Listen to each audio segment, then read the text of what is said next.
Alors, que représente le voyage pour vous?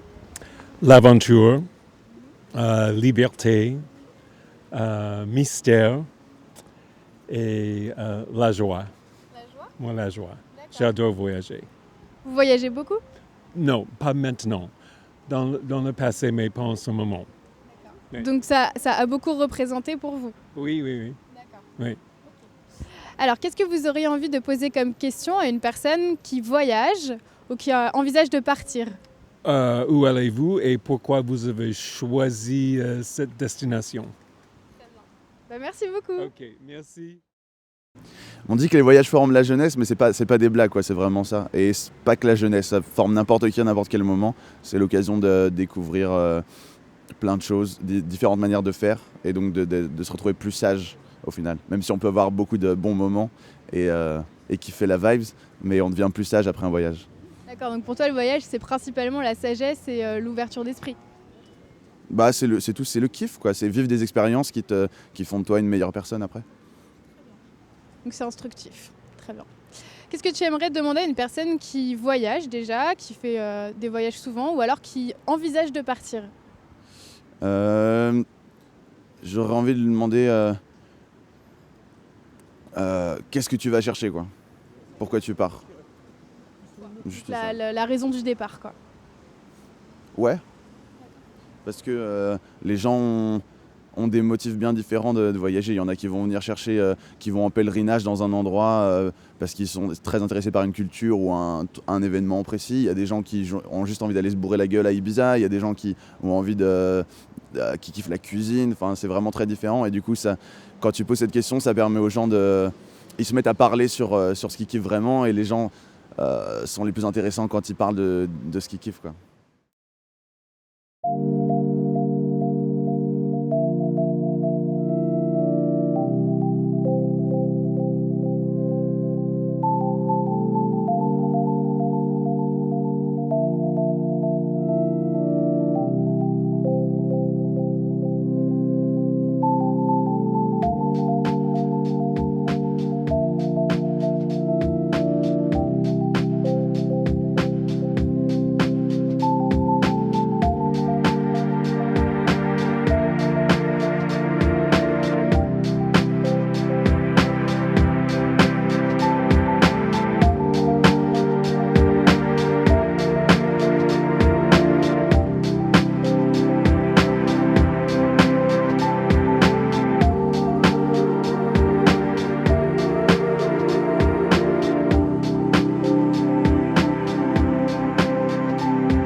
Alors sœur Marie-Emmanuelle, merci beaucoup d'avoir accepté d'être de nouveau sollicitée dans le cadre de cette petite vidéo au niveau d'un micro-trottoir initialement prévu sur les représentations du voyage. Donc voilà, déjà je voulais vraiment vous remercier d'avoir accepté à nouveau cet exercice de style. Et en fait, alors la première question que donc j'ai envie de vous poser, c'est pourquoi avoir accepté de nouveau d'être sollicité autour de cette thématique-là? Enfin, nous avons eu l'occasion de nous rencontrer assez brièvement. Vous aviez respecté le temps que j'avais, qui était relativement réduit, de façon très sympathique. Vous m'avez recontacté en ayant l'air de dire que ce que j'avais pu exprimer pouvait vous intéresser. Je ne voyais pas de raison de le refuser. Je suis dans un ordre qui est un ordre prêcheur, donc pour lequel le fait de pouvoir parler, de pouvoir témoigner, de pouvoir rencontrer est extrêmement important. Oui. Donc tout ce qui est de l'ordre de la communication m'intéresse. Et voilà, je n'avais vraiment aucune raison de refuser quelque chose que je n'ai pas cherché, mais qui s'est trouvé sur ma route. Eh bien, merci beaucoup pour ça. Alors, pour rentrer un peu dans le vif de ce sujet-là, que représente le voyage pour vous? Alors, le voyage, je dirais que c'est un petit peu l'image de toute une vie. Le voyage, c'est quelque chose qui commence à la naissance et puis qui va jusqu'à la mort. Et qui va se vivre de façon très différente selon les uns et les autres. Pour certains, ça va passer par des changements de pays, de milieu, de continent. Pour d'autres, ça sera un voyage qui sera uniquement intérieur, dans un cadre qui restera le même.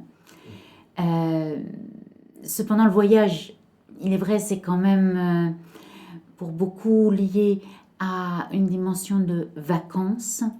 Une vacance qui est une part de plus en plus, enfin, qui a vraiment été de plus en plus importante dans notre société occidentale et donc qui correspond, me semble-t-il, à quelque chose de fort dans l'être humain, le besoin d'une disponibilité, d'une découverte, d'un accueil, qui peut aussi dériver vers un aspect de consommation, et c'est dommage.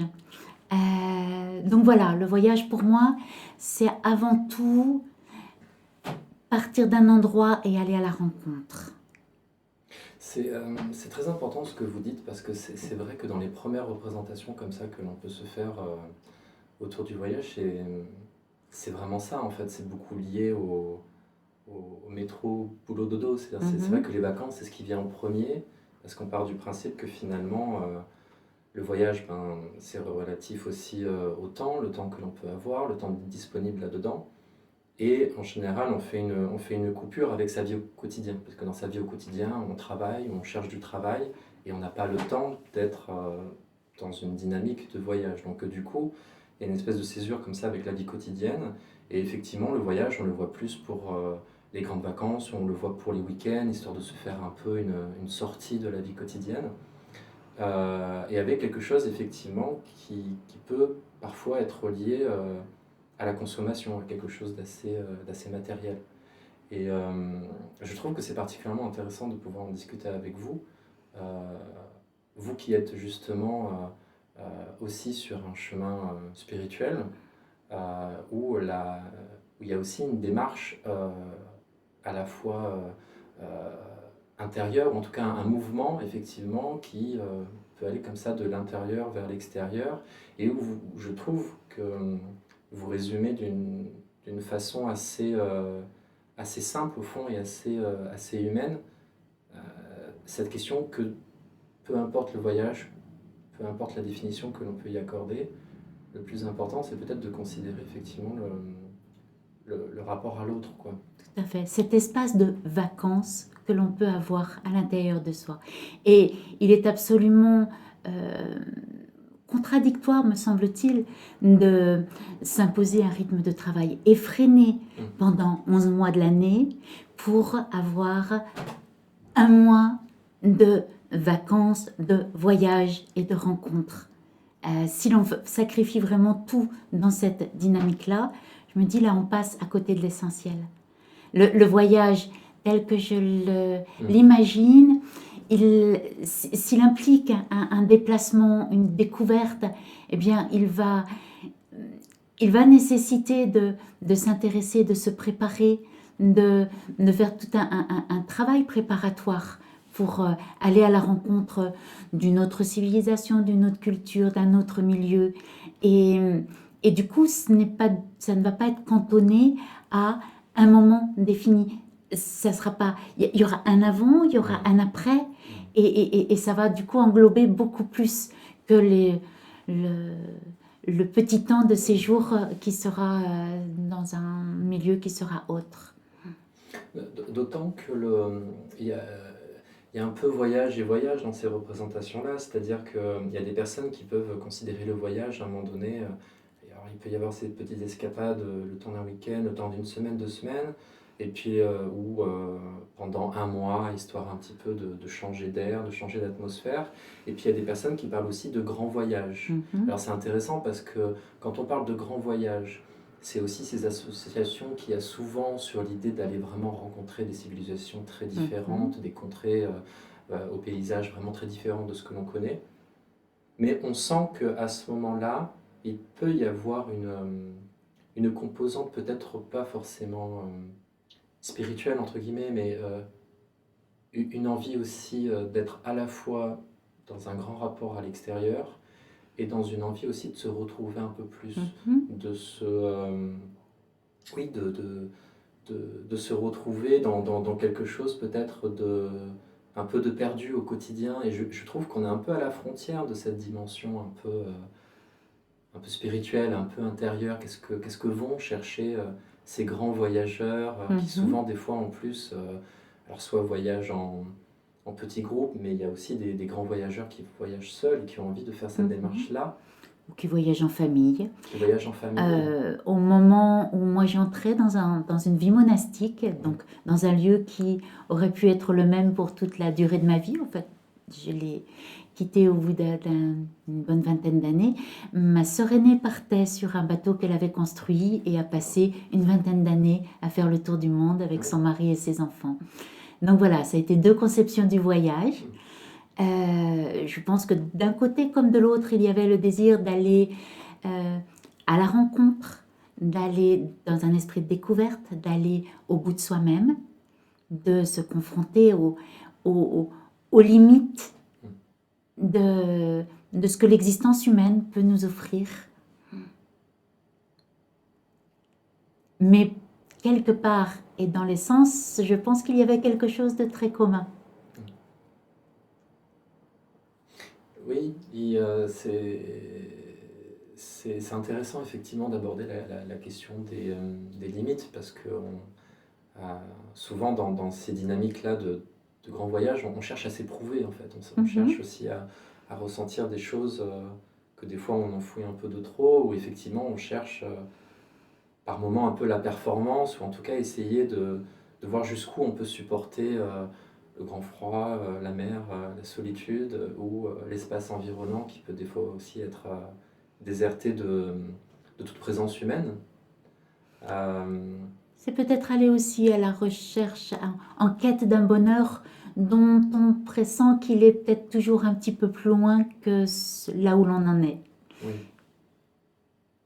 Un bonheur que l'on va attendre des autres et non pas uniquement de soi, qu'on va attendre de ces circonstances, de cet accueil, de moments privilégiés qui vont s'offrir ou ne pas s'offrir, mais que l'on va cueillir et qui ne seront pas forcément indus. Il y a des personnes aussi qui fantasment, on va dire, sur l'idée justement un jour de faire un grand voyage. Et puis quand on discute avec eux, ils n'osent pas, ils ne s'autorisent pas, il y a des peurs, il y a des appréhensions. Qu'est-ce que vous diriez, vous, auprès de ces personnes-là, si un jour vous les rencontrez ou si vous les avez rencontrées? Je crois qu'il y a des peurs qui sont tout à fait légitimes et qui sont de la simple prudence. Je pense que pour partir dans un grand voyage qui implique toute une vie de famille, il faut avoir une certaine dose d'aveuglement et d'audace, mais quelque part, toute forme de vie implique cela aussi. On ne sait pas exactement ce que la vie nous réserve, et certains vont rester tellement dans une démarche de prudence qu'ils arriveront au bout de leur vie en disant « mais en fait, qu'est-ce qui valait vraiment le coup dans ce que j'ai vécu et est-ce que j'ai commencé à vivre quelque part ?»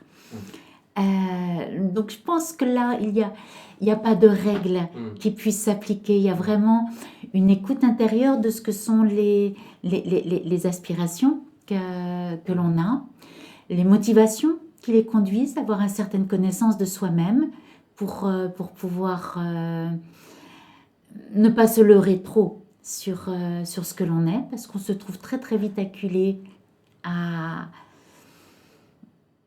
un visage de soi qui n'est pas forcément celui qu'on voudrait donner ou qu'on aurait aimé avoir, et qu'il faut être en mesure de pouvoir accueillir et aimer. Et puis vraiment, vraiment garder ce désir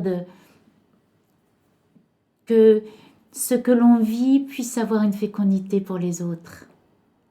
Je crois que si l'on ne cherche que quelque chose entièrement centré sur soi, où que l'on aille, on n'aura pas grand-chose ni à faire ni à découvrir. C'est justement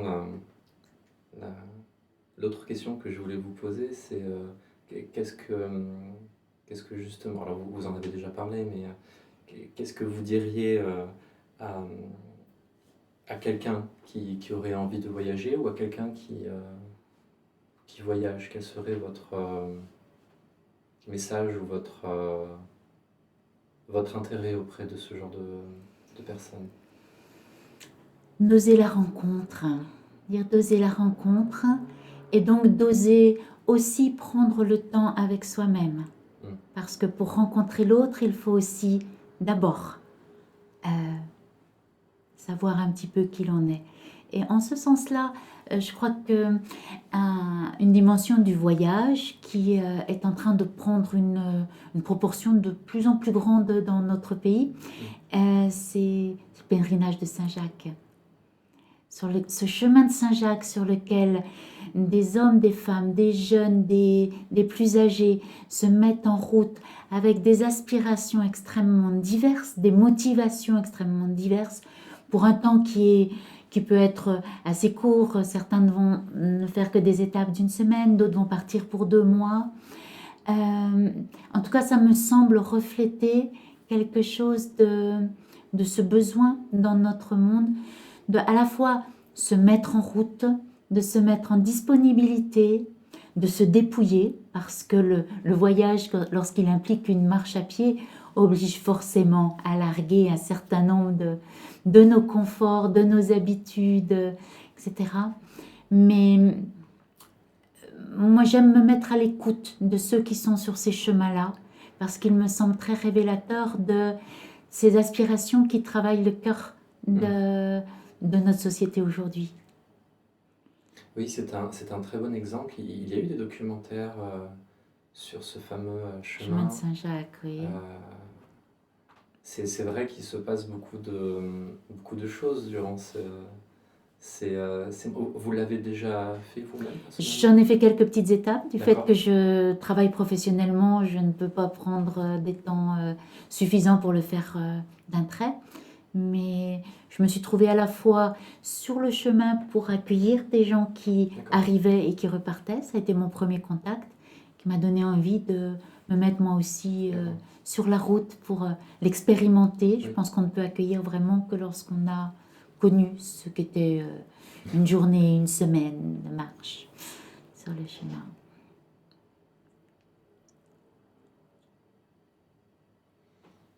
Est-ce qu'il y a d'autres choses que vous aimeriez rajouter sur la représentation que l'on peut avoir sur le voyage? Sur le voyage... Qui serait un peu votre conclusion ou j'ai envie de dire votre ouverture? Je crois que la notion de voyage-rencontre implique de ne pas rester dans la sphère de simplement l'hôtel, le club dans lequel on va peut-être trouver un peu de repos, de remise en forme. Mais pour moi, c'est pas vraiment le voyage. C'est déplacer en fait notre bulle de confort dans un cadre qui est autre. Ça me paraît un petit peu différent. Je crois que pour le voyage, il faut pour vivre un voyage qui soit rencontre, ça implique vraiment de pouvoir à la fois se préparer à travers une certaine connaissance qu'on va pouvoir acquérir des pays, des sociétés qu'on va pouvoir croiser et aussi de rester totalement ouvert, de ne pas s'enfermer dans cette connaissance qu'on a pu préalablement acquérir.